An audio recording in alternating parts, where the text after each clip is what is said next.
Welcome to Sweet Life Beat Life. We hope this video helps. In this video, I will explain how to use jumper leads correctly. Before you begin, always prioritize safety. Park both vehicles on a level surface, engage their parking brakes, and turn off their engines. Make sure both car batteries share the same voltage, usually 12 volts, to avoid any electrical issues. Also, take a moment to carefully inspect your jumper leads for any damage or wear, ensuring they are in good condition for use.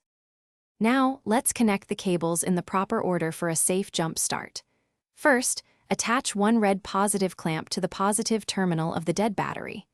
Then, connect the other red positive clamp to the working car's positive terminal. Next, clip one black negative clamp to the working battery's negative terminal.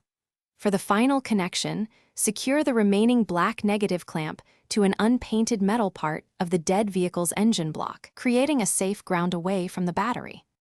With the cables connected, it is time to start the vehicles. Begin by starting the working car's engine, letting it run for about 5 to 10 minutes to charge the dead battery. Next, attempt to start the dead vehicle. If it does not turn over immediately, wait a few more minutes before trying again.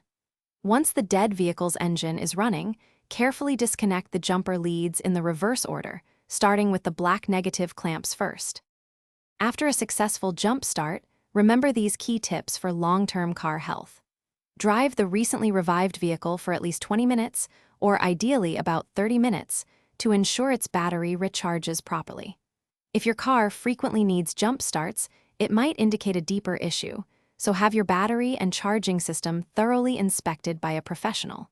Always keep your jumper leads in a dry, easily accessible spot in your vehicle for any future roadside emergencies. Thanks for watching. Consider subscribing if we helped you.